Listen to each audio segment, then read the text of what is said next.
नमस्कार सभी मित्रों, शुभचिंतकों एवं प्यारे अभ्यर्थी साथियों। आप सभी को सूचित करते हुए अत्यंत हर्ष हो रहा है कि आज से हमारी इस YouTube channel learning and teaching bye Naresh में बाल विकास और शिक्षा शास्त्र की एक नई मेगा क्वेश्चन सीरीज आरंभ होने जा रही है, जिसमें टोटल 2100 अति महत्वपूर्ण वस्तुनिष्ठ प्रश्नों का संकलन होगा। सभी प्रश्न टॉपिक वाइज होंगे, अर्थात वीडियो के एक पार्ट में शामिल सभी प्रश्न है वो एक ही प्रकरण या टॉपिक से संबंधित होंगे।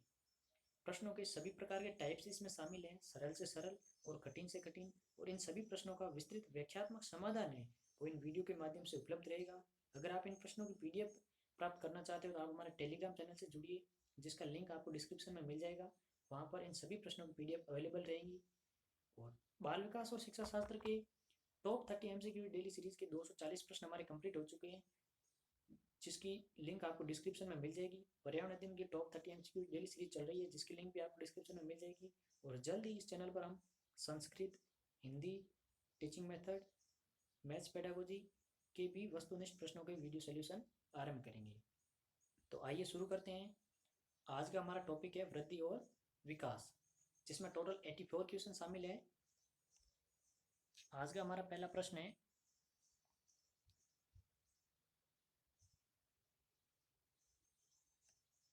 विकास का अर्थ है।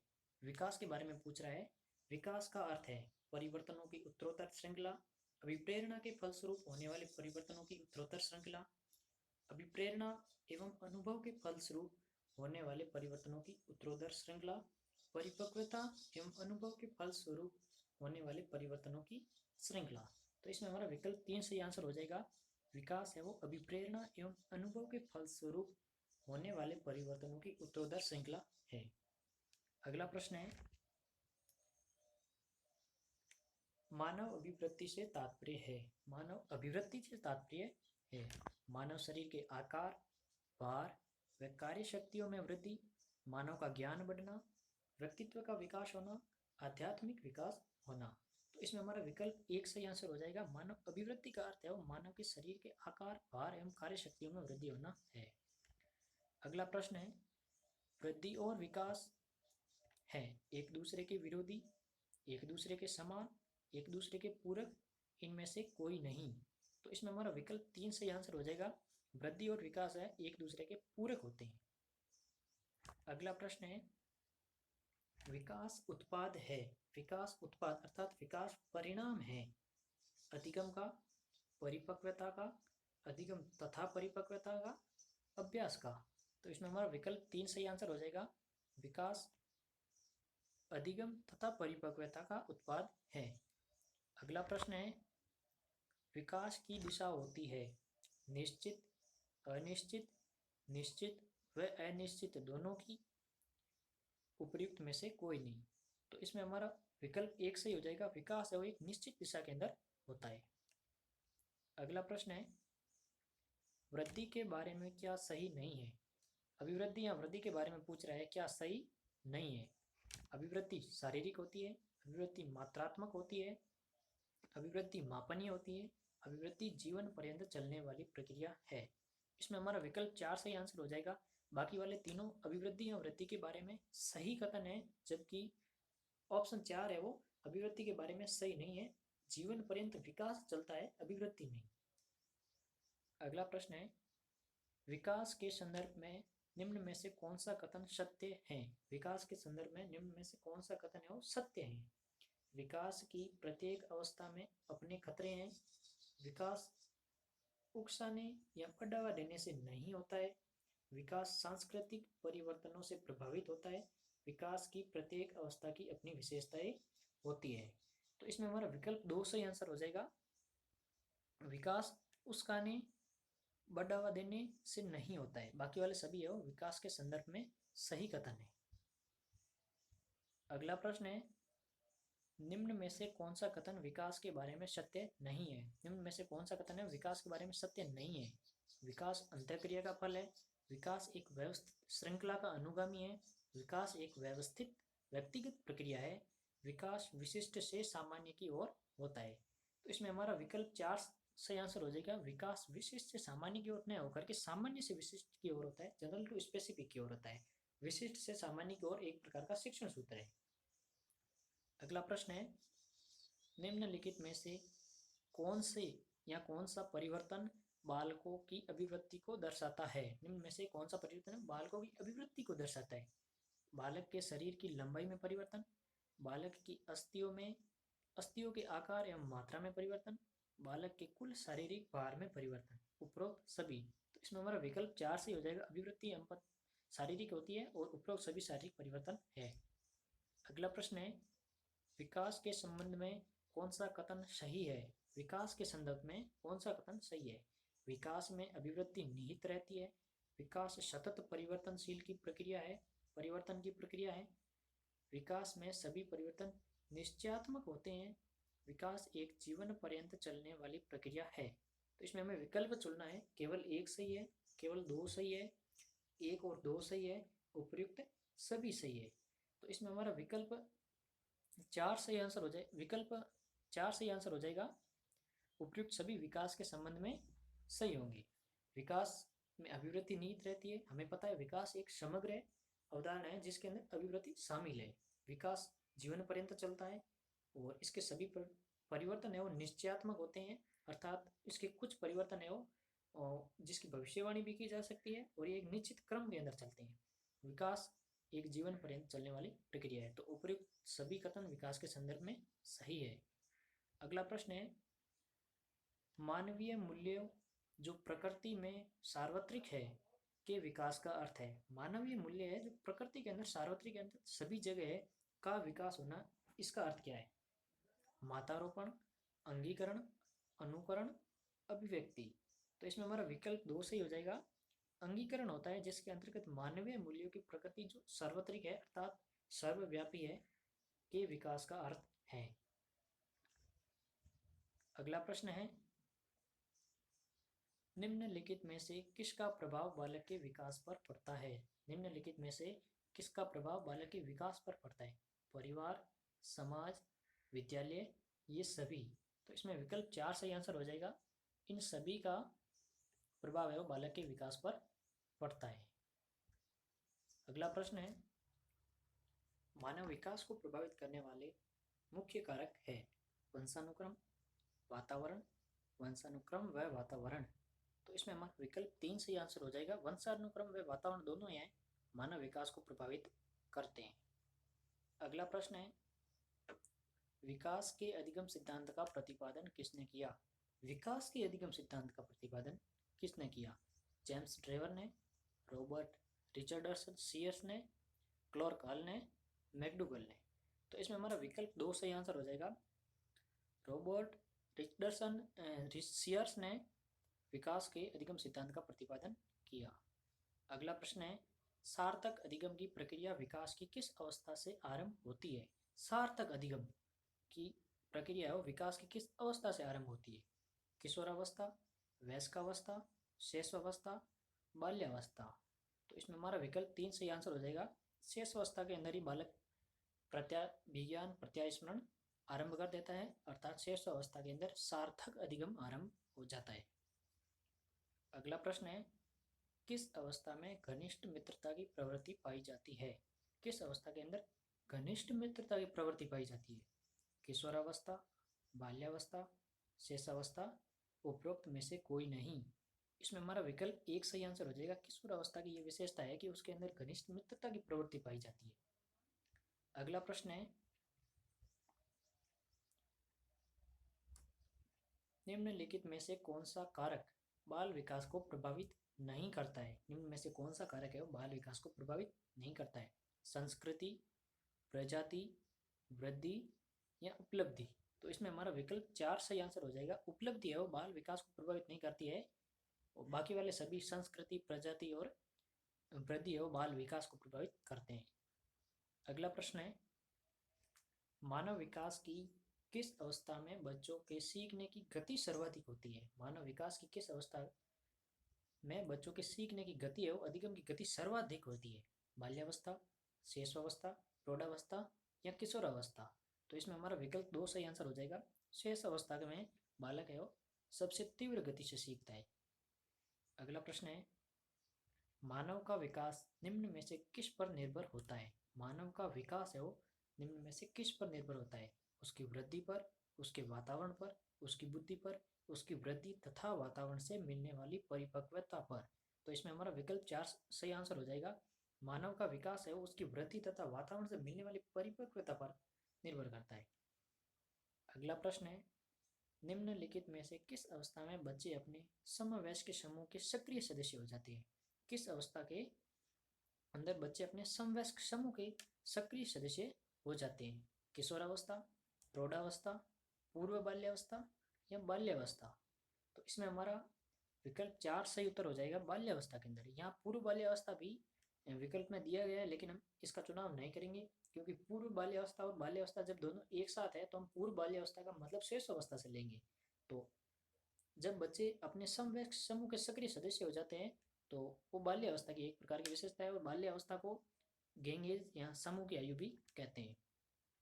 अगला प्रश्न है, संकल्पनाओं की व्यवस्थित प्रस्तुति विकास के निम्नलिखित किस सिद्धांत के साथ संबंधित हो सकती है? संकल्पनाओं की व्यवस्थित प्रस्तुति विकास के निम्नलिखित किस सिद्धांत के साथ संबंधित हो सकती है? विभिन्न विद्यार्थी भिन्न दरों पर विकसित होते हैं, विकास सापेक्ष रूप से क्रमिक होता है, विकास के परिमाण स्वरूप वृद्धि होती है, विकास विषम जातीयता से स्वायत्तता की ओर अग्रसर होता है। प्रश्न पूछ रहा है कि संकल्पनाओं की व्यवस्थित प्रस्तुति विकास के किस सिद्धांत से संबंधित है? तो इसमें हमारा विकल्प 2 सही आंसर हो जाएगा। विकास सापेक्ष रूप से क्रमिक होता है। सापेक्ष रूप से क्रमिक होता है अर्थात संकल्पनाओं की व्यवस्थित प्रस्तुति है सापेक्ष और क्रमिक एक क्रम में। तो विकल्प 2 सही आंसर हो जाएगा। अगला प्रश्न है, निम्नलिखित में से कौन सा विकास का सिद्धांत है? निम्नलिखित में से कौन सा विकास का सिद्धांत है? विकास की सभी प्रक्रियाएं अंतर संबंधित नहीं है, सभी की विकास दर समान नहीं होती है, विकास हमेशा रेखीय होता है, यह निरंतर चलने वाली प्रक्रिया नहीं है। तो इसमें हमारा विकल्प 2 सही आंसर हो जाएगा। सभी की विकास दर समान नहीं होती अर्थात यह विभिन्नता के सिद्धांत पर आधारित है। अगला प्रश्न है, वृद्धि शब्द का प्रयोग रिक्त स्थान परिवर्तनों के लिए तथा विकास का प्रयोग रिक्त स्थान परिवर्तनों के साथ साथ रिक्त स्थान परिवर्तनों के लिए भी होता है। तो यहाँ हमें रिक्त स्थान की पूर्ति करनी है, तो चारों ऑप्शन हम ट्राई करके देखेंगे। वृद्धि शब्द का प्रयोग व्यवहारिक परिवर्तनों के लिए तथा विकास का प्रयोग व्यवहारिक परिवर्तनों के साथ साथ परिमाणात्मक परिवर्तन के लिए भी होता है। तो इसमें हमारा ये विकल्प सही नहीं होगा क्योंकि व्यवहारिक है वो वृद्धि नहीं होती, व्यवहारिक विकास होता है। अगला प्रश्न है, अगला ऑप्शन है वृद्धि शब्द का प्रयोग व्यवहारिक परिवर्तनों के लिए, व्यवहारिक आ गया मतलब हम इसको यहीं से छोड़ देंगे। अगला विकल्प है वृद्धि शब्द का प्रयोग परिमाणात्मक, हमें पता है कि वृद्धि परिमाणात्मक होती है परिवर्तनों के लिए तथा विकास शब्द का प्रयोग परिमाणात्मक परिवर्तनों के साथ साथ व्यवहारिक परिवर्तनों के लिए भी होता है। एक बार इसको रोकेंगे, अगला विकल्प देखेंगे वृद्धि शब्द का प्रयोग परिमाणात्मक परिवर्तनों के लिए तथा विकास का प्रयोग व्यवहारिक परिवर्तनों के साथ साथ परिमाणात्मक परिवर्तनों के लिए भी होता है। तो इसमें हमारा विकल्प 4 है, सबसे बेस्ट आंसर हो जाएगा। वृद्धि वो परिमाणात्मक होती है, विकास व्यवहारिक होता है, लेकिन व्यवहारिक होने के साथ साथ भी परिमाणात्मक भी है क्योंकि विकास अपने अंदर है वृद्धि को शामिल करता है। तो विकल्प 4 सबसे बेस्ट आंसर हो जाएगा। अगला प्रश्न है, मानव विकास की किस अवस्था के बाद व्यक्ति परिपक्व हो जाता है? मानव विकास की वो किस अवस्था के बाद व्यक्ति परिपक्व हो जाता है? बाल्यावस्था, शेषावस्था, प्रौढ़ावस्था या किशोरावस्था? तो विकल्प 4 सही आंसर हो जाएगा किशोरावस्था। भूलकर भी इसमें प्रौढ़ावस्था ना करें क्योंकि हम बाल विकास का अध्ययन कर रहे हैं और बालक का विकास हो किशोरावस्था तक हो जाता है। अगला प्रश्न है, शिक्षण की विभिन्न विधियों के प्रयोग के लिए कौन सी अवस्था सर्वाधिक उपयुक्त है? शिक्षण की विभिन्न जो विधियां है उनका हम बालकों पर प्रयोग करना चाहे तो बालकों की कौन सी अवस्था है वो सर्वाधिक उपयुक्त होगी? बाल्यावस्था, शेषावस्था, प्रौढ़ावस्था या किशोरावस्था? तो इसमें हमारा विकल्प 1 सही आंसर हो जाएगा। बाल्यावस्था है जिसमें बालक है स्कूल जाना प्रारंभ करता है तो उसी समय शिक्षण के विभिन्न प्रयोग की सबसे उपयुक्त अवस्था होगी। अगला प्रश्न है, मैं कौन हूँ, मैं क्या हूँ, मैं भी कुछ हूँ आदि जैसी प्रबल भावनाएं बालक के विकास की किस अवस्था की सूचक होती है? किशोरावस्था, शेषावस्था, प्रौढ़ावस्था या बाल्यावस्था?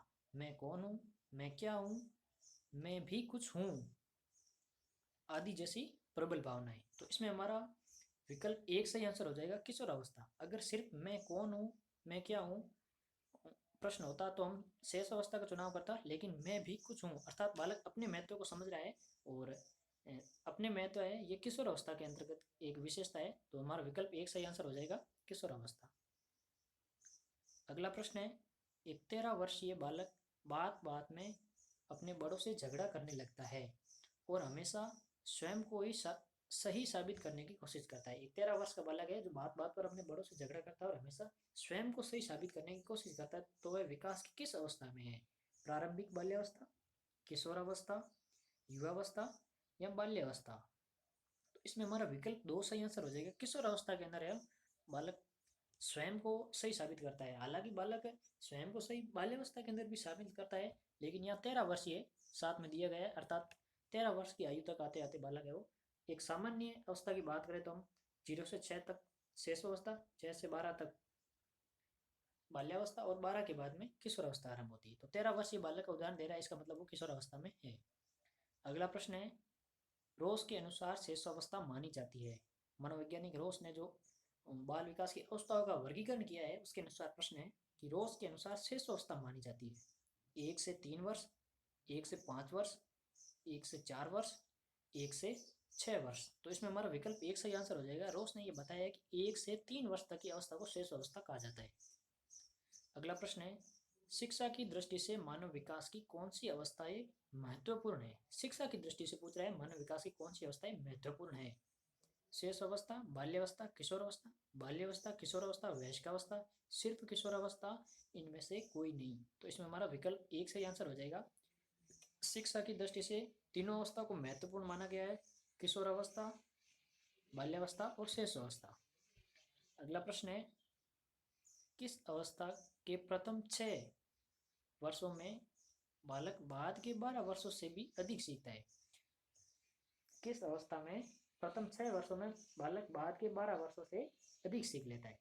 शेष अवस्था, बाल्यावस्था, किशोरावस्था, इनमें से कोई नहीं।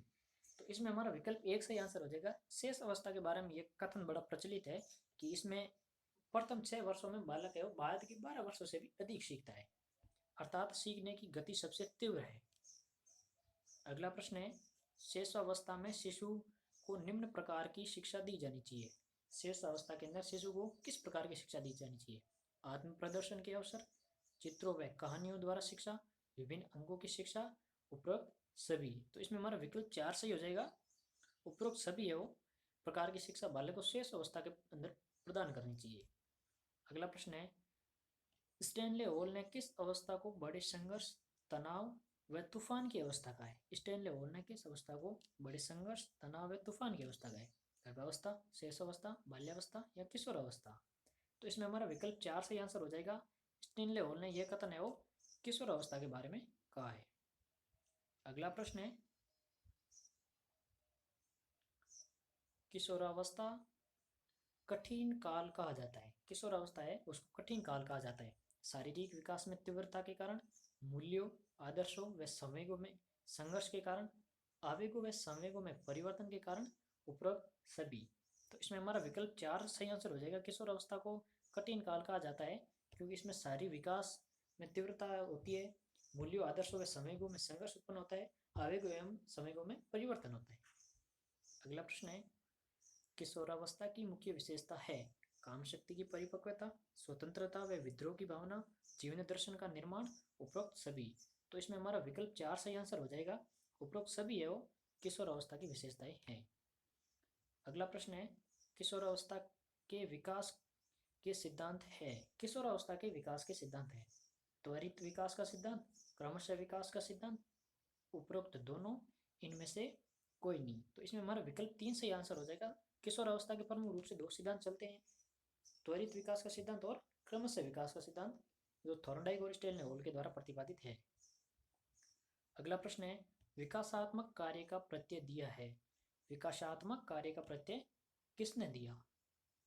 चार्ल्स डार्विन ने, डॉल्टन ने, फ्राइड ने, हेविंगस्ट ने। तो इसमें हमारा विकल्प 4 से हो जाएगा। विकासात्मक कार्य का प्रत्यय वो हेविंगस्ट ने दिया है। अगला प्रश्न है, किशोरावस्था का आरंभ होता है 8 वर्ष की आयु से, 11 वर्ष की आयु से, 12 वर्ष की आयु से, 16 वर्ष की आयु से। तो इसमें हमारा विकल्प 3 है वो सही आंसर हो जाएगा 12 वर्ष की आयु से। हालांकि इसकी कोई निश्चित आयु नहीं है, अलग अलग विद्वान अलग अलग बताते हैं, लेकिन एक अमूमन या सामान्य की बात करें हम तो 0 से 6 वर्ष तक की आयु को हम शेष अवस्था कहेंगे, 6 वर्ष से 12 वर्ष की आयु को बाल्यावस्था, और 12 वर्ष से 18 वर्ष की आयु को किशोरावस्था कहेंगे। अगला प्रश्न है, किशोरावस्था की चारित्रिक विशेषताएं। किशोरावस्था के अंतर्गत है चारित्रिक विशेषता है समायोजन का अभाव, मानव धर्म का महत्व, संस्कृति व सभ्यता का संरक्षण, उपरोक्त सभी। तो इसमें हमारा विकल्प 4 से आंसर हो जाएगा उपरोक्त सभी है वो शेष अवस्था के अंदर एक बालक की चरित्र की विशेषता होता है, उसमें समायोजन का अभाव पाया जाता है, मानव धर्म को वो महत्व देता है और अपनी सभ्यता और संस्कृति का संरक्षण करता है। अगला प्रश्न है, शेष अवस्था में संचयी काल किसे कहते हैं। शेष अवस्था के दौरान संचयी काल अर्थात संग्रहण की प्रवृत्ति है वो किसे कहते हैं। जन्म से 3 वर्ष, 1 से 3 वर्ष, 2 से 5 वर्ष, 3 से 6 वर्ष। तो इसमें हमारा विकल्प 1 सही आंसर हो जाएगा। जन्म से 3 वर्ष तक की आयु को शेष अवस्था के अंदर संचयी अवस्था कहते हैं, जिसके अंतर्गत बालक विभिन्न वस्तुओं का संग्रहण करता है, मल मूत्र का त्याग भी नहीं करता है। अगला प्रश्न है, किशोरों की रुचि में स्थायित्व किस काल में आता है। किशोरों में रुचि में स्थायित्व किस काल के अंदर आता है। 12 वर्ष से 14 वर्ष की आयु में, 13 वर्ष से 15 वर्ष, 14 वर्ष से 16 वर्ष, 16 वर्ष से 18 वर्ष। तो इसमें हमारा विकल्प 4 है वो सही आंसर हो जाएगा। 16 वर्ष से 18 वर्ष है वो आयु के दौरान किशोरों के अंदर रुचि में स्थायित्व होता है। और अगर इस तरह के और भी प्रश्न आए तो इसमें बड़ी आयु का चुनाव करेंगे, क्योंकि जैसे जैसे आयु बढ़ेगी वैसे वैसे परिपक्वता बढ़ेगी, जैसे जैसे परिपक्वता बढ़ेगी वैसे वैसे हमारी रुचि के अंदर स्थायित्व रहेगा। अगला प्रश्न है, शेषावस्था की विशेषता नहीं है। शेषावस्था की विशेषता नहीं है शारीरिक विकास में तीव्रता, दूसरों पर निर्भरता, मानसिक विकास में तीव्रता, नैतिकता का होना। तो इसमें हमारा विकल्प 4 से आंसर हो जाएगा नैतिकता का होना, क्योंकि शेष अवस्था को अनैतिकता की अवस्था भी कहते हैं। अगला प्रश्न है, बचपन के सांप्रतिक दृष्टिकोण की मान्यता है। बचपन के सांप्रतिक दृष्टिकोण की मान्यता है। बहुत तरीके से बच्चे प्राप्त वयस्कों के बराबर होते हैं। बच्चों को युवा प्राप्त वयस्कों के रूप में सबसे अच्छा माना जाता है। बचपन आधारित रूप से प्रतीक्षा अवधि है। बचपन वृद्धि एवं परिवर्तन की एक अनूठी अवधि है। तो इसमें हमारा विकल्प 2 सही आंसर हो जाएगा। बच्चों को युवा वयस्कों के रूप में सबसे अच्छा माना जाता है। अगला प्रश्न है, शिक्षा मनुष्य की जन्मजात शक्तियों का स्वाभाविक समरस व प्रगतिशील विकास है। यह कथन है। शिक्षा एवं मनुष्य की जन्मजात शक्तियों का स्वाभाविक समरस व प्रगतिशील विकास है। यह कथन है प्लेटो का, रूसो का, अरस्तु का, पेस्टालोजी का। तो इसमें हमारा विकल्प 3 से या 4 से आंसर हो जाएगा। यह कथन पेस्टालोजी का है, शिक्षा से संबंधित। अगला प्रश्न है, मानव में अभिवृत्ति एक निश्चित आयु तक होती है। यह माना जाता है। मानव के अंदर अभिवृत्ति एक निश्चित आयु तक होती है, उसके बाद अभिवृत्ति रुक जाती है। तो वो निश्चित आयु कौन सी है। 10 वर्ष तक, 18 वर्ष तक, 40 वर्ष तक, 60 वर्ष तक। तो इसमें हमारा विकल्प 2 सही आंसर हो जाएगा। 18 वर्ष तक है वो चलती है अभिवृत्ति, अर्थात 18 वर्ष तक मानव का शारीरिक विकास होता है। अगला प्रश्न है, बच्चे के विकास के सिद्धांत को समझना शिक्षक की सहायता करता है। एक बच्चे के विकास हो रहा है उसको समझना शिक्षक की सहायता करता है। शिक्षार्थी की आर्थिक पृष्ठभूमि को पहचानने में, शिक्षार्थियों को क्यों पढ़ाना चाहिए ये औचित्य स्थापित करने में, शिक्षार्थियों की भिन्न अधिगम शैलियों को प्रभावी रूप से संबोधित करने में, शिक्षार्थियों के सामाजिक स्तर को पहचानने में। तो इसमें हमारा विकल्प 3 है वो सही आंसर हो जाएगा। शिक्षार्थियों की भिन्न भिन्न अधिगम शैलियों को प्रभावी रूप से संबंधित करने के लिए एक शिक्षक को बालक के विकास के सिद्धांतों को समझना चाहिए। अगला प्रश्न है, विकास कभी न समाप्त होने वाली प्रक्रिया है। यह विचार किसने दिया है। यह विचार संबंधित है। विकास कभी न समाप्त होने वाली प्रक्रिया, अर्थात विकास हम जानते हैं निरंतर चलती है। और यह किस सिद्धांत से संबंधित है। अंतर संबंध का सिद्धांत, निरंतरता का सिद्धांत, एकीकरण का सिद्धांत, अंतःक्रिया का सिद्धांत। तो इसमें हमारा विकल्प दो सबसे बेस्ट आंसर और सही आंसर हो जाएगा। निरंतरता का सिद्धांत है, उसके अनुसार विकास कभी समाप्त नहीं होती है, नहीं होता है, और ये निरंतर रूप से चलता रहता है। अगला प्रश्न है, मानव विकास कुछ विशेष सिद्धांतों पर आधारित है। मानव विकास है कुछ विशेष सिद्धांतों पर आधारित है। निम्नलिखित में से कौन सा मानव विकास का सिद्धांत नहीं है? मानव विकास हम जानते हैं कुछ निश्चित सिद्धांतों का अनुसरण करता है। निम्न में से कौन सा वो सिद्धांत नहीं है? अनुक्रमिकता, सामान्य से विशिष्ट, प्रतिवर्ती या निरंतरता। तो इसमें हमारा विकल्प 3 सही आंसर हो जाएगा। प्रतिवर्ती विकास नहीं होता है, बाकी वाले सभी विकास के सिद्धांत हैं।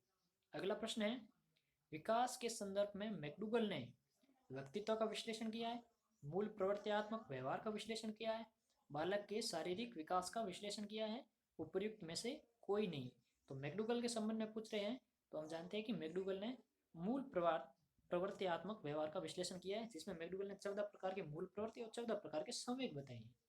अगला प्रश्न है, जन्म से पूर्व काल की कितनी अवस्थाएं होती है? जन्म से पूर्व यानी कि गर्भावस्था की कितनी अवस्थाएं होती है? 2, 3, 4 या 5? तो इसमें हमारा विकल्प 2 सही आंसर हो जाएगा।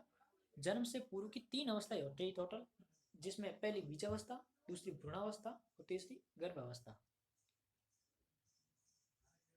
अगला प्रश्न है, विकास के परिप्रेक्ष्य में समय के साथ होने वाले परिवर्तनों में निम्न में से क्या शामिल है?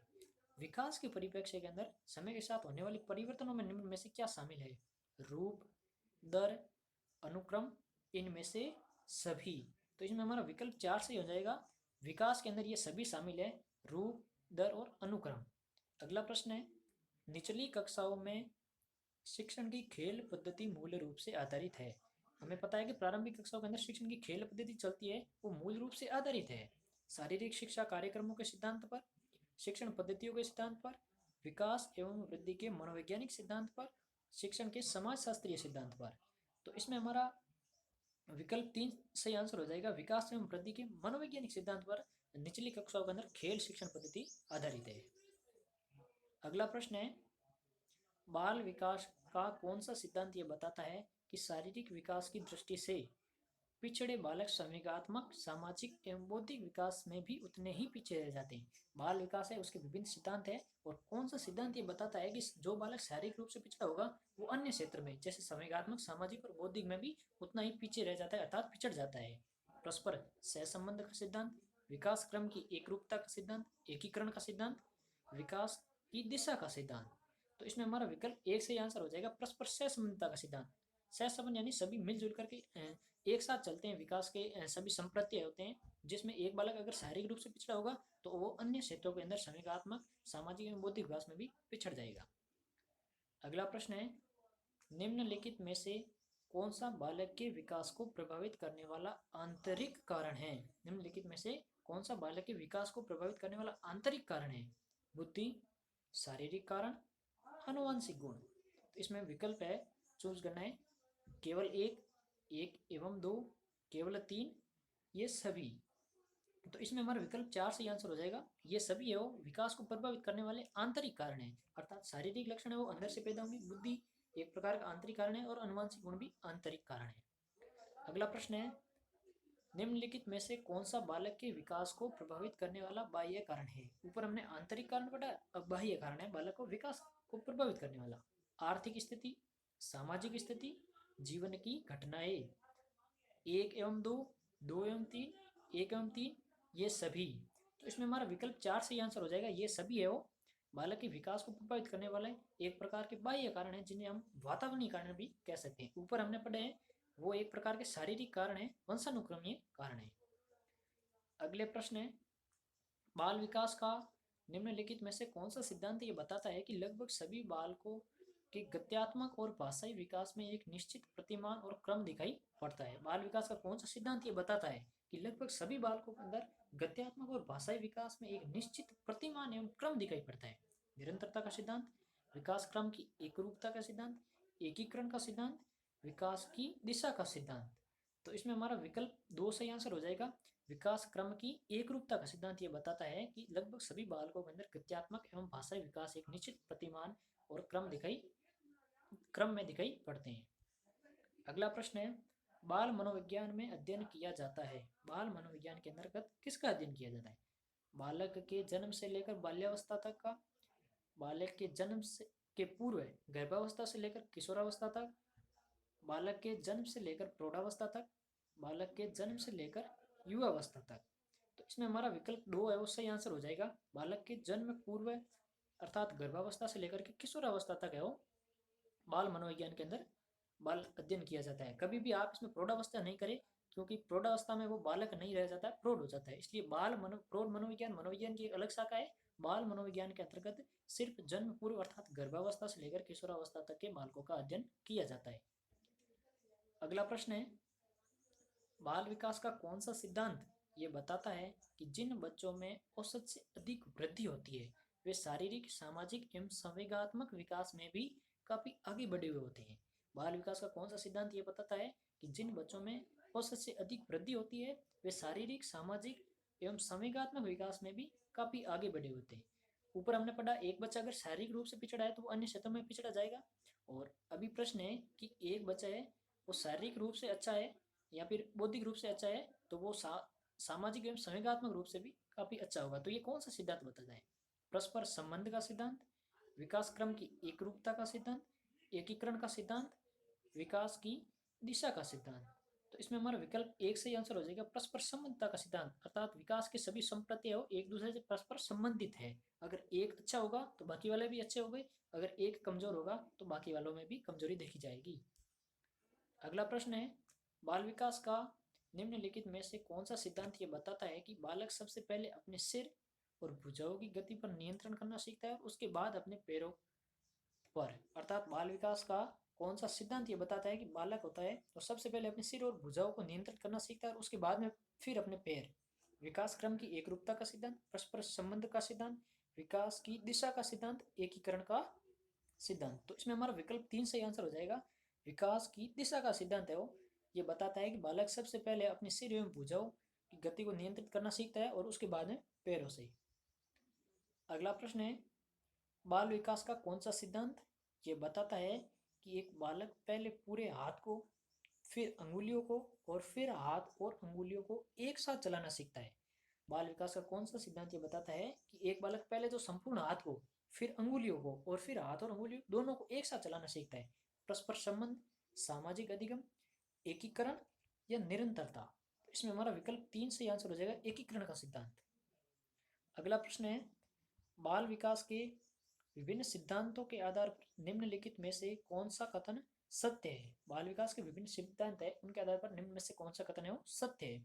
विकास की प्रक्रिया क्रमबद्ध रूप से आगे बढ़ती है, विकास धीरे धीरे एवं निश्चित समय पर होता है, एक ही जाति विशेष के सभी सदस्यों में विकास की कुछ समान विशेषताएं दिखाई पड़ती है? सही कथन के बारे में पूछ रहा है, केवल एक, एक एवं तीन, केवल दो, ये सभी।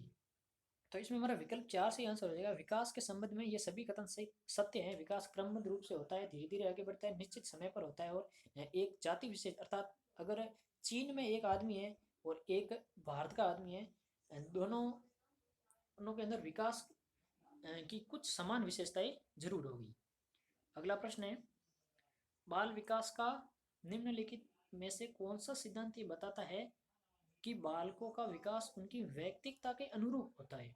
बाल विकास का कौन सा सिद्धांत ये बताता है कि बालकों का विकास उनकी व्यक्तिगता के अनुरूप होता है? वैयक्तिक अंतर का सिद्धांत, निरंतरता का सिद्धांत, विकास क्रम की एकरूपता का सिद्धांत, परस्पर संबंध का सिद्धांत। तो इसमें हमारा विकल्प 1 सही आंसर हो जाएगा, वैयक्तिक अंतर का सिद्धांत अर्थात व्यक्तिगत विभिन्नता के बारे में ये बता रहा है। अगला प्रश्न है, बाल विकास के सिद्धांतों का ज्ञान अध्यापक को ऐसी उपयुक्त रिक्त स्थान, परिस्थिति तथा विकास वातावरण के निर्माण में सहयोग दे सकता है जिससे बालकों का अधिक से अधिक पूर्ण एवं सर्वांगीण विकास हो सके। बाल विकास के सिद्धांतों का ज्ञान अध्यापक को एक ऐसी उपयुक्त आर्थिक, सामाजिक, शिक्षण अधिगम या व्यक्तिगत अधिगम, इन चारों में से हमें एक चूज करना है, परिस्थितियों तथा विकास वातावरण के निर्माण में सहयोग दे सकता है जिससे बालक का अधिक से अधिक पूर्ण एवं सर्वांगीण विकास हो सके। तो इसमें हमारा विकल्प 3 सही आंसर हो जाएगा, शिक्षण अधिगम। बाल विकास के सिद्धांतों का ज्ञान अध्यापक को एक ऐसी उपयुक्त शिक्षण अधिगम, परिस्थितियों तथा विकास वातावरण के निर्माण में सहयोग दे सकता है जिससे बालकों में अधिक से अधिक एवं पूर्ण सर्वांगीण विकास हो सकता है। अगला प्रश्न है, विशेष अवधि के दौरान विशेष अवधि के दौरान विकास प्रगति करता है लेकिन अवधि में समायोजन के लिए विराम करता है। यह विराम के निम्नलिखित किस नियम को अनुसरित करता है? विशेष अवधि के दौरान विशेष अवधि के दौरान विकास प्रगति तो करता है लेकिन वो विशेष अवधि के लिए विराम भी लेता है। तो यह किस सिद्धांत को अनुसरित करता है? समन्वय का सिद्धांत, निरंतरता का सिद्धांत, चक्राकार प्रगति का सिद्धांत, समान प्रतिमान का सिद्धांत। तो इसमें हमारा विकल्प 3 सही हो जाएगा। चक्राकार प्रगति के सिद्धांत के अंतर्गत एक विशेष अवधि के दौरान विकास प्रगति करेगा लेकिन कुछ समय बाद विकास विराम लेगा, अर्थात विकास धीरे होगा या फिर रुकेगा भी सही। अगला प्रश्न है, निम्न में से कौन सा सिद्धांत बाल विकास में वातावरण संबंधी कारकों को ही महत्व देता है? निम्न में से कौन सा सिद्धांत है बाल विकास में वातावरण संबंधी कारकों को ही महत्व देता है? विकास क्रम की एकरूपता का सिद्धांत, सामाजिक अधिगम का सिद्धांत, निरंतरता का सिद्धांत, परस्पर संबंध का सिद्धांत।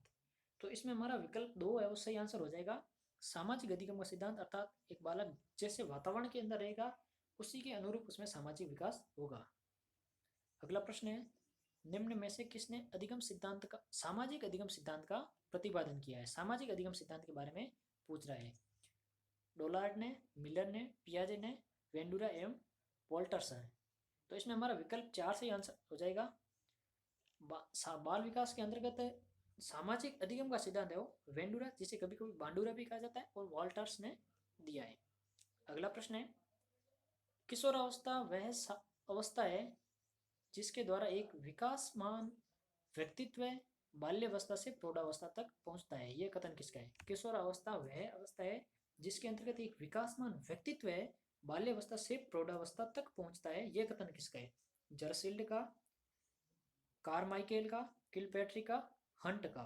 तो इसमें हमारा विकल्प 1 सही आंसर हो जाएगा। यह कथन जरसील्ड का है कि किशोरावस्था वह अवस्था है जिसमें एक विकासमान व्यक्तित्व बाल्यावस्था से प्रौढ़ावस्था तक पहुंचता है। अगला प्रश्न है, किशोर प्रौढ़ों को अपने मार्ग में बाधा समझता है। किशोर प्रौढ़ों को अपने मार्ग में बाधा समझना है जो उसे अपनी स्वतंत्रता का लक्ष्य प्राप्त करने से रोकते हैं। यह कथन किसका है? कोल्सनिक का, ड्रेवर का, स्टैनले हॉल का, बिग्गी का। तो इसमें हमारा विकल्प 1 सही आंसर हो जाएगा। कोल्सनिक ने यह बात कही है कि किशोर है वो प्रौढ़ों को अपने मार्ग में बाधा समझता है जो उसे अपनी स्वतंत्रता का लक्ष्य प्राप्त करने से रोकते हैं। अगला प्रश्न है, यौन यदि समस्त जीवन का नहीं तो किशोर अवस्था का अवश्य ही मूल तत्व है। यह कथन किसने कहा है? थॉर्नडेक ने, स्किनर ने, हेंडो कमेटी रिपोर्ट या रोस ने। तो इसमें हमारा विकल्प 4 से आंसर हो जाएगा। रोस ने यह कथन कहा है, यौन यदि समस्त जीवन का नहीं तो किशोर अवस्था का अवश्य ही मूल तत्व है। अगला प्रश्न है, जब माता पिता के बच्चे उनके विपरीत विशेषताओं वाले विकसित होते हैं तो यहाँ पर सिद्धांत लागू होता है। जब माता पिता के बच्चे हैं उनसे विपरीत विशेषताओं को लेकर के पैदा होते हैं तो यहाँ कौन सा सिद्धांत लागू होता है? समानता का सिद्धांत, विभिन्नता का सिद्धांत, मूल जीवाणु की निरंतरता का सिद्धांत, प्रत्यागमन का सिद्धांत। तो इसमें हमारा विकल्प 4 से आंसर हो जाएगा। प्रत्यागमन का सिद्धांत सोरेनसन से संबंधित है यह सिद्धांत। इसके अनुसार एक बुद्धिहीन माता पिता के बच्चे बुद्धिमान हो सकते हैं और बुद्धिमान माता पिता के बच्चे बुद्धिहीन हो सकते हैं। अगला प्रश्न है, मानव व्यवहार का विकास निम्नलिखित में से किस कारक पर निर्भर होता है? मानव व्यवहार का विकास है वो किस कारक पर निर्भर होता है? अभिवृत्ति, परिपक्वन, विकास, उपरोक्त सभी। तो इसमें विकल्प 4 से आंसर हो जाएगा। मानव व्यवहार का विकास है वो इन सभी कारकों पर निर्भर करता है। अगला प्रश्न है, शिक्षक के लिए विकास सिद्धांतों की समझ जरूरी है क्योंकि एक शिक्षक है उसके लिए विकास के सिद्धांतों की समझ बहुत ही जरूरी है क्योंकि शिक्षक बाल विकास का प्रत्यक्ष पोषक है। बाल विकास सिद्धांत बालकों की शिक्षा, खेलकूद तथा पाठ्यक्रम चयन संबंधी मार्गदर्शन में उपयोगी सिद्ध होते हैं। शिक्षक इनकी समझ के फलस्वरूप उत्तम शिक्षण व्यवस्था कर पाता है। उपयुक्त सभी सही है। तो इसमें हमारा विकल्प 4 सही आंसर हो जाएगा। उपयुक्त सभी है वो सही है। एक शिक्षक के लिए बाल विकास के सिद्धांतों की समझ बहुत जरूरी है क्योंकि शिक्षक बाल विकास का प्रत्यक्ष पोषक भी होता है और बाल विकास सिद्धांत बालकों की शिक्षा, खेलकूद तथा पाठ्यक्रम चयन संबंधी मार्गदर्शन में उपयोगी सिद्ध होते हैं। शिक्षक इनकी समझ के फलस्वरूप उत्तम शिक्षण व्यवस्था कर पाते हैं। अगला प्रश्न है, बालकों में होने वाले विकास को समझने के लिए क्रमिक विकास सिद्धांत का प्रणेता कौन है? बालकों के अंदर होने वाले विकास को समझने के लिए क्रमिक विकास का सिद्धांत है, इसका प्रणेता कौन है? Crow and crow, Stanley hall, king एवं थॉर्नडाइक, उपयुक्त में से कोई नहीं। तो इसमें हमारा विकल्प 3 सही आंसर हो जाएगा। किंग एवं थॉर्नडाइक ने बालकों के अंदर होने वाले विकास में क्रमिक विकास का सिद्धांत दिया है। अगला प्रश्न है, वृद्धि और विकास के संदर्भ में निम्नलिखित में से कौन सा कथन सत्य है? वृद्धि और विकास के संदर्भ में निम्नलिखित में से कौन सा कथन है वो सत्य है? वृद्धि विकास की प्रक्रिया का एक चरण होता है। वृद्धि है वो विकास की प्रक्रिया का एक चरण है। विकास स्वयं में एक विस्तृत अर्थ रखता है एवं वृद्धि इसका एक भाग होता है। विकास एक सतत प्रक्रिया है जो बालक के परिपक्व होने के बाद भी चलती रहती है। तो केवल एक कथन सही है, कथन 1 एवं 2 सही है, कथन 2 एवं 3 सही है, ये सभी सही है। तो इसमें हमारा विकल्प 4 सही आंसर हो जाएगा, ये सभी सही है। विकास की प्रक्रिया का एक चरण वृद्धि होती है और यही कथन दूसरी लैंग्वेज में बोल रहा है कि विकास स्वयं में एक विस्तृत अर्थ रखता है एवं वृद्धि इसका एक भाग होता है। विकास एक सतत प्रक्रिया है, ये हम सभी जानते हैं। अतः इसका विकल्प 4, ये सभी कथन सही होंगे। अगला प्रश्न है, अभिवृद्धि से तात्पर्य कोशिकाओं में होने वाली वृद्धि से है। अभिवृद्धि से तात्पर्य कोशिकाओं में होने वाली वृद्धि से है, यह कथन किसका है? हरलॉक का, फ्रैंक का, फ्रायड का, स्किनर का। तो इसमें हमारा विकल्प 2 सही आंसर हो जाएगा। विलियम फ्रैंक ने यह कथन कहा है कि अभिवृद्धि से तात्पर्य कोशिकाओं में होने वाली वृद्धि है। अगला प्रश्न है, किशोरावस्था पर सबसे अधिक कार्य करने वाले मनोवैज्ञानिक है। किशोरावस्था पर सबसे अधिक कार्य करने वाले मनोवैज्ञानिक है एना फ्रायड, स्टेनले हॉल, होलिंगवर्थ, किंग। तो इसमें हमारा विकल्प 2 सही आंसर हो जाएगा। स्टेनले हॉल है, इन्होंने किशोर अवस्था पर सबसे ज्यादा अध्ययन किया है और इसी कारण से किशोर मनोविज्ञान का जनक भी स्टेनले हॉल को कहा जाता है। अगला प्रश्न है, शेष अवस्था में यौन इच्छाओं का अध्ययन करते हुए पितृ विरोधी व मातृ विरोधी ग्रंथि के रहस्य का उद्घाटन किया है। शेष अवस्था के अंदर यौन इच्छाओं का अध्ययन करते हुए पितृ विरोधी और मातृ विरोधी ग्रंथि के रहस्य का उद्घाटन किया है। स्किनर ने, गेस्टालर ने, जुंग ने, फ्रायड ने। तो इसमें हमारा विकल्प 4 सही आंसर हो जाएगा। फ्रायड ने इस प्रकार के रहस्य का उद्घाटन किया है, अर्थात ये बात सर्वप्रथम बताई है कि शेष अवस्था के अंदर यौन इच्छा रखते हुए एक बालक में पितृ विरोधी एवं मातृ विरोधी 2 प्रकार की ग्रंथियां पाई जाती है और इन्हें एनिमा और एनिमस भी कहा जाता है। अगला प्रश्न है, बालक की वृद्धि एवं विकास के अध्ययन की निम्न में से उपयुक्त विधि है। बालक की वृद्धि और विकास दोनों का अध्ययन करना है तो सबसे उपयुक्त विधि कौन सी होगी? तुलनात्मक विधि, मनोविश्लेषण विधि, सांख्यिकी विधि या विकासात्मक विधि? तो इसमें हमारा विकल्प 4 से आंसर हो जाएगा। विकासात्मक विधि है वो बालक की वृद्धि और विकास का अध्ययन करने के लिए सबसे उपयुक्त विधि मानी जाती है। अगला प्रश्न है, किशोर अवस्था की प्रमुख विशेषता नहीं है। किशोर अवस्था की प्रमुख विशेषता नहीं है संवेगों का आधिक्य, संचय की प्रवृत्ति, कल्पना की बहुलता, मानसिक विकास। तो इसमें हमारा विकल्प 2 से आंसर हो जाएगा। संचय की प्रवृत्ति और किशोर अवस्था की न होकर के बाल्यावस्था की विशेषता है। अगला प्रश्न है, मिश्रित आयु वर्ग वाले विद्यार्थियों की कक्षा में व्यवहार रखने वाले शिक्षक के लिए रिक्त स्थान का ज्ञान सर्वाधिक महत्वपूर्ण है।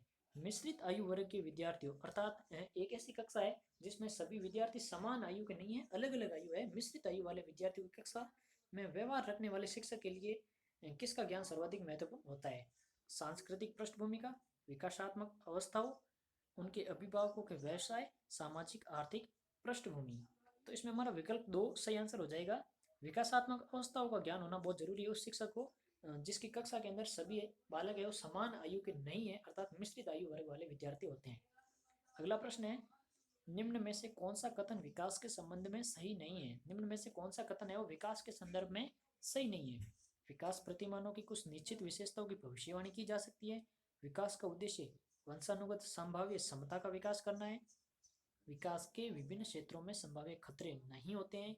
प्रारंभिक विकास बाद के विकास से अधिक महत्वपूर्ण होता है। तो इसमें हमारा विकल्प 3 सही आंसर हो जाएगा। विकास के विभिन्न क्षेत्रों में संभाव्य खतरे नहीं होते हैं, जबकि वास्तविक कथन है विकास के विभिन्न क्षेत्रों में संभाव्य खतरे होते हैं। अगला प्रश्न है, आपकी कक्षा की एक छात्रा रजनी की लंबाई पिछले वर्ष की तुलना में लगभग 6 इंच बढ़ गई है। पिछले वर्ष की तुलना में 6 इंच बढ़ गई है, उसके इस परिवर्तन को आप क्या कहेंगे? रजनी का विकास तेजी से हो रहा है, रजनी में वृद्धि तेजी से हो रही है, रजनी ज़्यादा काम करने लगी है, रजनी पढ़ाई में कमज़ोर होती जा रही है।